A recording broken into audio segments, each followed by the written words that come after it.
Togo, l'opposition à bois, la caravane de la CENI passe, c'est le sujet, enfin le thème que nous abordons sur le sujet Togo. On va peut-être mettre ce thème à l'aune de la sortie de la coalition des 14 ce jour en conférence de presse et la sortie un mémorandum. Nous l'évoquions avec notre invité ce soir. Mais quand on lit le mémorandum, un grand nombre de points étaient consacrés à la CENI pour la coalition Pasteur Hugo, la CENI actuelle, coup droit de citer. Non, en fait, je commence par me lasser de la situation togolaise. Des acteurs pouvoir et opposition et qui finissent par déchanter. Et personne ne finira par les croire. Parce que, apparemment, quand je vois l'opposition à boire la caravane, d'ailleurs, je ne veux même plus ça, hein, le chien à boire la caravane passe, on nous a toujours servi à faire ça, moi je ne veux même plus ça. Maintenant, quel est le sort de ce pays après le 31 juillet? Qu'est-ce qu'on est devenu? Parce que c'est comme si on est en train de...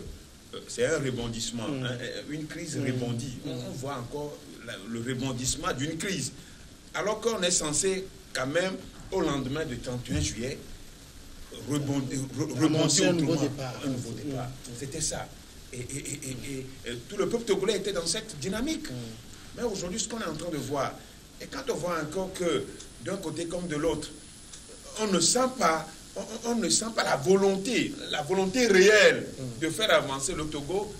Et je pense que une classe politique qui est en train de finir, de vieillir, le pouvoir et l'opposition, il faut penser à un renouvellement. Il faut penser à un renouvellement pour remettre le pays en ordre, le pays dans cette dynamique-là, hein, de pouvoir avancer. Moi, franchement, la CENI, droit de citer, la CENI a commencé par travailler.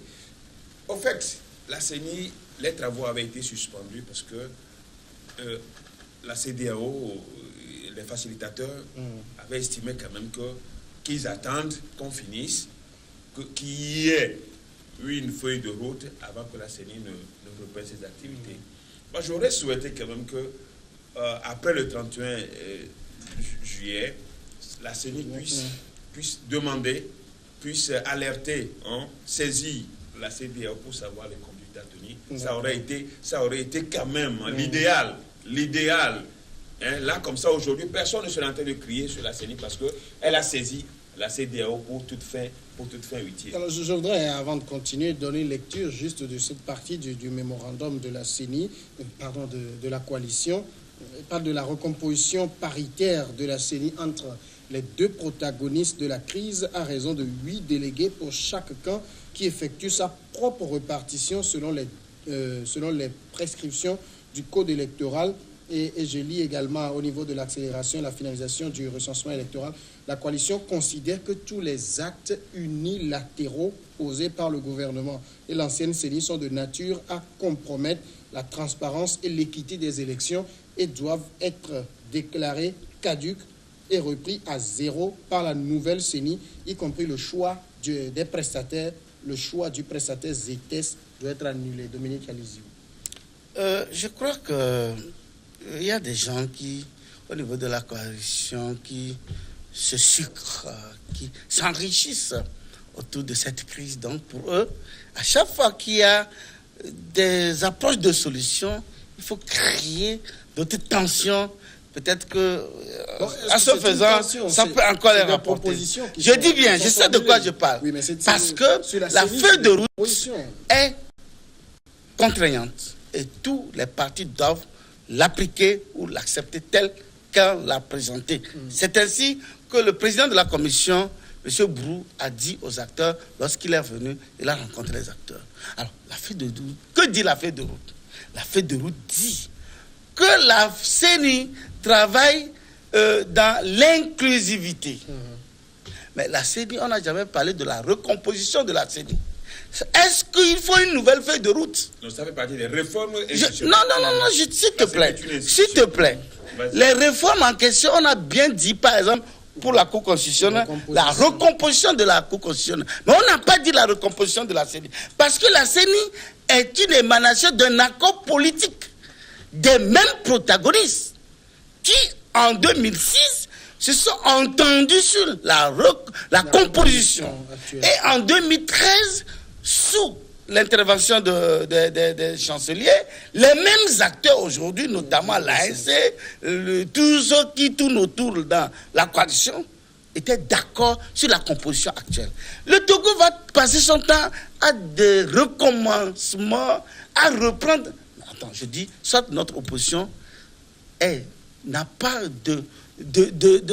de chemin, n'a pas de vision. Voilà. Et qu'elle navigue à vue. Sinon, je n'ai pas terminé. Non, s'il te plaît. Non, oui, mais il faut que je conclue. Oui, attends, je peux conclure quand même? Rapidement. Ma conclusion, c'est que aujourd'hui, la CENI ne fait qu'appliquer la feuille de route de la CEDEAO qui a dit d'aller aux élections le 20 décembre. Or, la CENI va-t-elle croiser les bras et attendre le 20 décembre? Non. Donc la CENI actuelle a bien fait et en respectant scrupuleusement la feuille de route. Maintenant, si l'opposition veut une feuille de route, ils n'ont qu'à retourner à un autre sommet et réclamer une autre feuille de route et faire ce qu'ils veulent. De la coalition dont votre parti est membre, la CENI est la nouvelle cible. Bon, est-ce qu'il faut parler de cible? Je voudrais dire à mon ami Dominique que je l'ai bien écouté. J'espère qu'il m'écoutera très bien et attentivement comme je l'ai fait. Sinon, religieusement. Alors, la CENI, tout comme la Cour constitutionnelle, les mots ne sont pas forts, c'est les antichambres des désordres que nous avons dans notre pays. Alors, si les Togolais se sont mis debout à un moment donné, leur espoir, c'est que désormais au Togo, les choses puissent être normales. Et qui cherche la normalité, mais l'éthique. Quand mon ami et concitoyen Dominique, je conviens que dans sa logique de conservatisme, refuse de voir ce que vient de faire. Je conserve quoi? Alors, la CENI a été toujours à l'origine de nos problèmes. Nous voulons aujourd'hui des élections opposées. Nous voulons qu'au sortir des élections, qu'il n'y ait plus de pouvoir. Et c'est pour cela que la CEDEAO, pour la première fois dans notre histoire, a pris sur elle la responsabilité de nous accompagner. Et dans les recommandations de la CEDEAO, là on a fait mention de la CENI. Si même en tant que Togolais, si aujourd'hui nous reconnaissons qu'il faut faire en sorte qu'il n'y ait pas de problèmes pour nos enfants, nos petits frères qui sont au collège, au lycée, pour qu'il n'y ait pas la guerre dans notre pays, si nous reconnaissons que nous voulons aller de là, même si la CEDEAO ne l'avait pas proposé, qu'est-ce qui peut vous créer des problèmes? Si vous pensez que telle chose peut vous créer, mais arrangez ça. Nous disons, nous, au niveau de la coalition, que la CENI est un problème. Est-ce qu'on a besoin des grenades lacrymogènes ou des bombes, je ne sais pas, pour que nos adversaires comprennent que c'est un problème? À partir du moment où nous disons que c'est un problème, parlons et trouvons une solution. Mais je ne pense pas que nous avons besoin de crier haut et fort. Aucun Togolais n'est plus prêt à accepter les désordres dans notre pays. Alors, et donc la CENI rappeler quelque chose. J'ai encore devant moi les recommandations. Point C, recomposition de la Cour constitutionnelle. Point D, le renforcement du processus électoral, en particulier le fonctionnement effectif,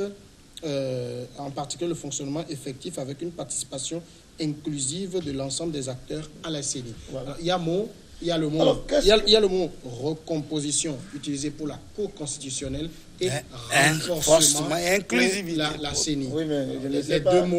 Je ne sais pas s'il faut réveiller Voltaire pour que nous puissions faire le jeu de mots. Alors j'ai dit, la crise, c'est nous. Nous sommes Togolais et c'est nous que nous connaissons la crise.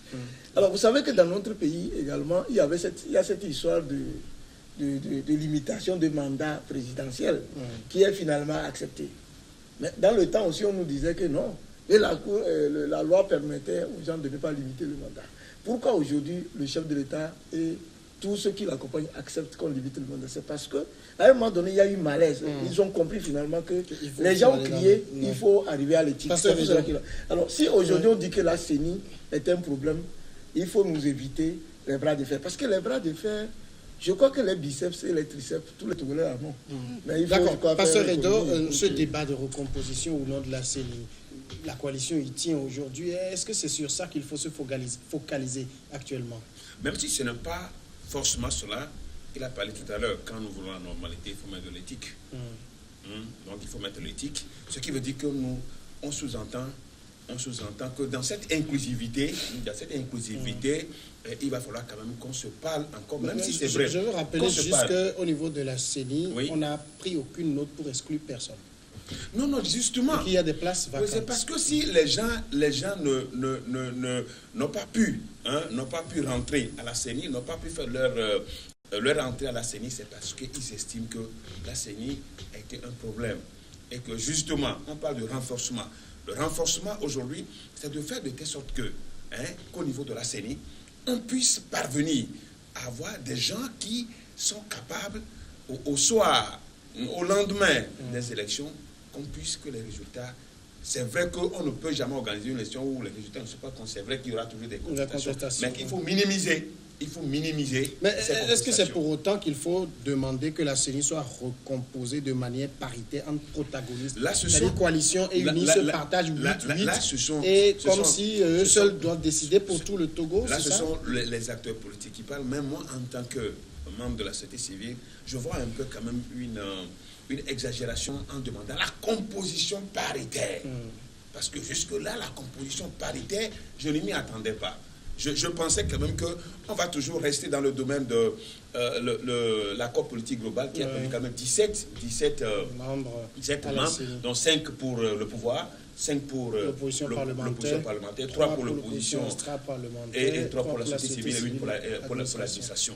Alors moi, je m'attendais toujours seulement à cela, mais au niveau des 5 accordés à l'opposition, on sent quand même qu'il faut laisser la latitude à l'opposition de voir exactement, on parle de l'opposition parlementaire, l'opposition est multiple. Et l'opposition est multiple. Comment faire pour désigner tel membre pour siéger au titre de l'opposition parlementaire?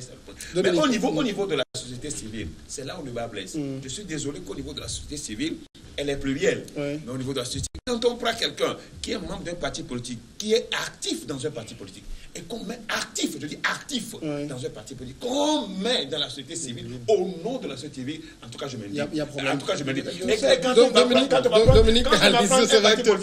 prendre un parti politique qui est moribond, un parti qui n'existe même pas, les autorités savent que ce parti politique, notamment PDR, n'existe pas. Non, et le parti existe au niveau de l'administration territoriale.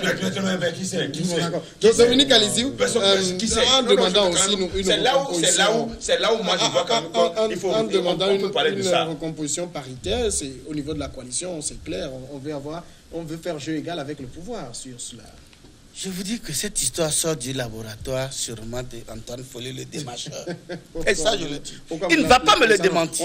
Lui, démarcheur. Je rappelle qu'il y a journaliste. Mais non, j'ai interdit à un député d'attaquer quelqu'un. Tant que la personne n'est pas là, je dis qu'il est démarcheur. Mais tant que la personne n'est pas là pour vous répondre, on ne va pas. Je vous dis qu'il y a des gens qui s'enrichissent dans cette crise. Et je vous dis en toute honnêteté que ce que les leaders, les 6 personnes, les 6 ou 7 que Ouattara a reçu après la feuille de route, nous savons. Et certains militants également le savent. Mais il faut qu'ils arrêtent d'embêter les Togolais. Oui, mais est-ce qu'ils et moi je dis, sinon. Mais non, ça n'a pas de sens, ça n'a pas de sens. Ça n'a pas de tête ni queue. Attends, attention. Bon, ton leader n'était pas parmi les 7 reçus. Ça, donc il n'y a pas de souci. Et puis tu as une plainte contre moi. Bon, là aussi il n'y a pas de souci. Mais allons-y. Je dis, j'ai la parole. C'est la preuve de la violence. Est-ce que quand il parlait, je suis intervenu? Quand il parlait, alors je voudrais dire, en toute honnêteté, déjà dit qu'elle est tricep. Elle a été écrite en français facile, où même un élève qui vient d'avoir son CPD peut comprendre l'essentiel. On dit la recomposition de la Cour constitutionnelle, c'est clair. Mais on dit l'inclusivité de la CENI, c'est également ça.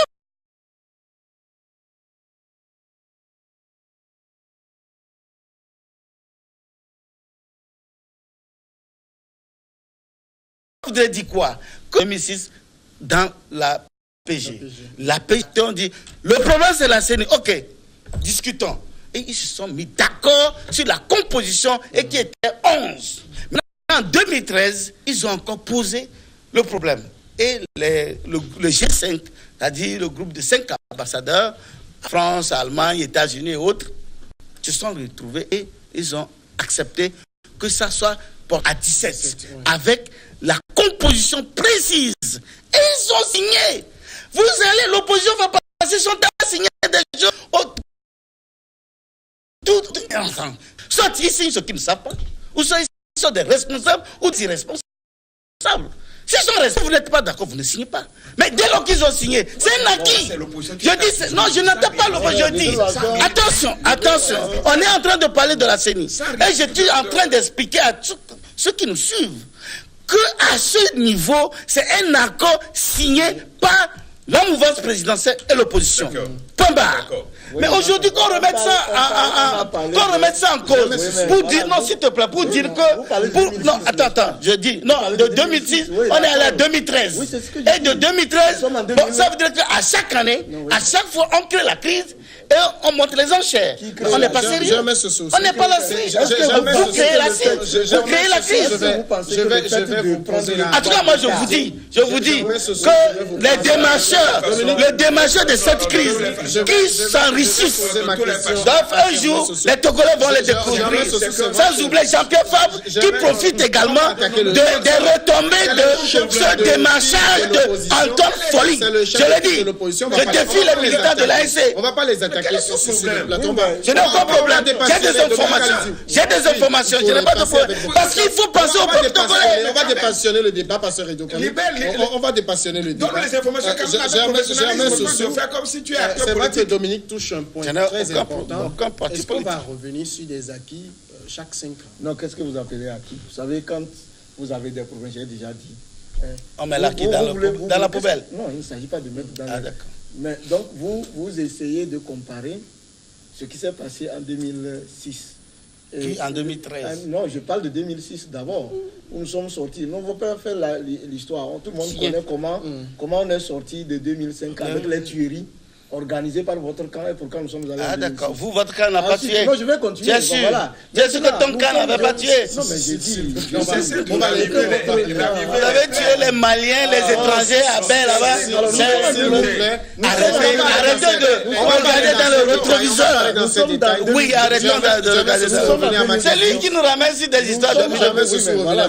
Revenez à ma question. Voilà, nous sommes en 2018.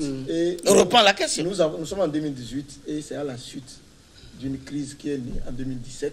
Quelle crise? Nous avons revendiqué cette en toute honnêteté, jamais social. Est-ce que vous n'avez pas l'impression que... Non, s'il vous plaît, je veux compléter ma question. Est-ce que vous n'avez pas l'impression que dès que des élections approchent, on fait tout pour créer une crise? Non, mais comment? Est-ce que c'est notre crise? Est-ce que c'est à la fin des élections? C'est depuis 2017. Oui, mais les revendications sont parties à un an des législatives. Non, mais qu'est-ce que vous voulez? Un an des législatives. Mais est-ce que vous voulez... Nous, tels que les problèmes sont nés, tout le monde les connaît. Comment nous avons traîné... C'est lui qui a créé la crise de 19 août. Oui, ce que je dis. Ah d'accord. On me reconnaît. C'est vous qui avez créé la crise. Le pouvoir uni a toujours crié que l'opposition a perdu les élections. Tout le monde l'a entendu. Maintenant, nous voulons... Même ton parti, là, vous pouvez avoir combien de... Laissez-le répondre. Allez-y, Germain Soso. Alors, son président, c'est mon ami. Oui, mais je dis, sur les plans représentatifs, Dominique Alizou, oui. 2018, si vous avez peur d'aller aux élections, de 2018. Ne créez pas les problèmes. La CENI est un problème pour les élections. Il faut trouver une solution. Il faut faire en sorte que tout le monde... On en a trouvé en 2013. Il nous reste... Il faut encore 2018. Jamais ceci, il nous reste à peine 6 minutes. Oui. Je voudrais qu'on insiste aussi sur un point. Quand j'ai lu le mémorandum, oui. Les élections locales, on n'en a pas parlé. Non, oui. Mais je suis désolé. Désolé parce que... Ça n'intéresse personne? Non, si ça n'intéresse personne, alors là, je ne sais pas quel genre de politique... Il n'y a pas d'enjeu de pouvoir dedans, peut-être? Il n'y a pas que d'enjeu de pouvoir. Vous savez, c'est à la base. La démocratie est conçue à la base. Vous savez, quand vous arrivez à avoir des communes qui sont acquises à un parti ou à un autre, mais ça donne la force. Ça donne la force de pouvoir gravir les échelons et aller même les élections, gagner les élections et voir pourquoi pas l'élection présidentielle. Mais j'ai été surpris que tout au long, que ce soit au niveau de la feuille de route, je ne sais pas si les leaders politiques, les acteurs n'en ont pas parlé, alors qu'on avait tellement évolué. On avait tellement évolué pour les élections locales. Il y avait eu beaucoup de choses qui ont été faites et on était même dans la logique d'organiser les élections locales avant les législatives. Voilà que tu tombes dans l'eau et il faut revenir encore à zéro. Mais je suis désolé que la démocratie à la base n'intéresse personne. Je ne sais pas à quel pouvoir on veut, si à la base, on n'arrive pas à concentrer le pouvoir, à donner le pouvoir, à déléguer, à transmettre le pouvoir. C'est dommage que les élections locales... Ça intéressait le parti au pouvoir. C'est pourquoi le parti au pouvoir a organisé des séminaires, a procédé au découpage des communes et a annoncé déjà en 2017 que ces élections auront lieu en 2018. Maintenant, prenons l'opposition. La marche du 3 août, que le CAP 2015 a organisée, aucune mention sur les locales. La marche mythique du 19 août de Tchikpe Achadam du PMP, aucune mention sur les locales. Et jusqu'aujourd'hui, prenez toutes les revendications, dites-moi, où est-ce que l'opposition a réclamé les... Oh, à côté, l'opposition réclame la présidentielle. Ils voulaient même qu'on ramène la présidentielle, même en 2018, et faire les... C'est dommage, c'est lamentable pour une opposition qui devait accepter de prendre le pouvoir à la base et de remonter. Mais malheureusement, ça ne les préoccupe pas. Pour eux, vous allez écouter des leaders dire, d'ailleurs, si on pouvait organiser laisser les élections législatives et puis organiser une transition, et puis en 2020, ça c'est quoi? Ça veut dire que ça ne les intéresse pas. Et je défie quel militant ou quel... Bon, mon ami Sossou, membre de la coalition, de me dire... Non, mais c'est mon ami qui me dit en quel moment ils ont posé le problème des élections locales. Nulle part. Nulle part. Moi, je l'ai devant moi. Mais dis-moi, quand? Il n'a pas été question. À quelle occasion? Avant 19 août, quand même, il y avait... Je l'ai devant moi, j'aimerais Sossou. On ne parle pas des des locales. Qu'est-ce qui s'est passé? Ça ne vous intéresse pas? Alors, je voudrais sur ce point être clair. Vous savez que moi-même, avant de m'engager en politique, j'ai eu la chance de diriger un mouvement, le mouvement Génération Togo. Et vous connaissez le concept de la marche républicaine, le mouvement Génération Togo. Il faut commencer les élections. Il y avait beaucoup de séminaires organisés. Voilà, mon engagement dans l'arène politique, c'est pour qu'il y ait les élections locales. Et j'ai dit sur ce plateau... Vos aînés ne vous écoutent pas? J'ai dit, j'ai bon espoir que cet aspect va être pris en compte. Parce que... Ils s'en foutent. C'est les élections présidentielles qui les intéressent. Laissez Germain répondre à la question. Alors, cette préoccupation est importante pour nous au niveau des jeunes des partis politiques, de l'opposition, mais également les jeunes des partis politiques du pouvoir. Oui. Nous voulons renouveler la classe politique. Mais c'est ça. Nous sommes fermes là-dessus, tout en souhaitant que désormais les législatives, la présidentielle, soient des élections normales.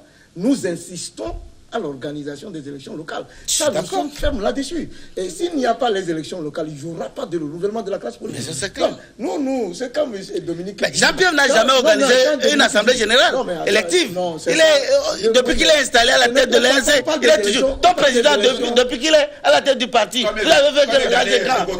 Voilà, de toutes les façons, ce que nous disons, M. Dominique, c'est aussi valable pour également les jeunes du parti politique. Mais c'est normal.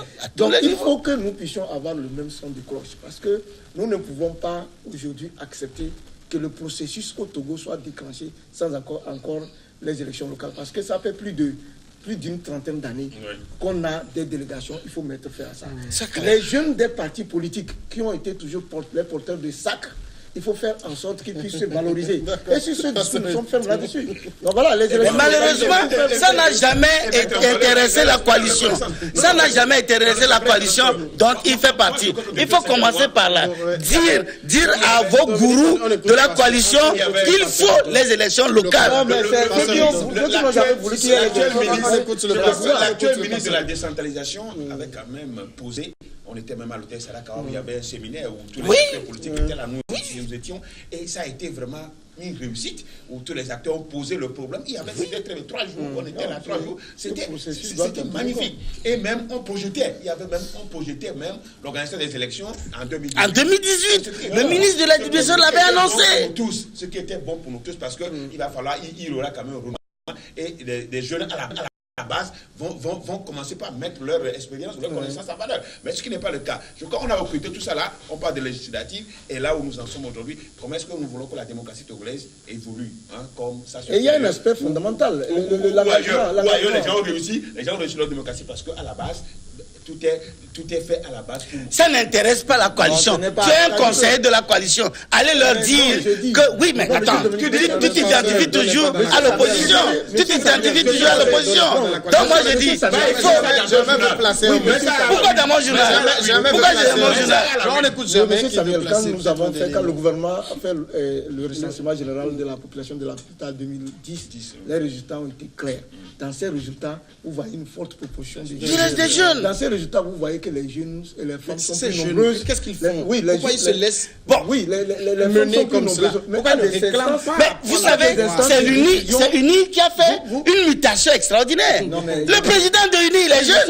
Mais vous prenez Jean-Pierre Fabre, bientôt il aura 70 ans. Agboibo, bientôt il a 80 ans. Et tout ce beau monde-là. Agboibo est parti, mais il est revenu. Mais attends, on n'a pas besoin de le dire. Est-ce que Agboibo n'est pas revenu?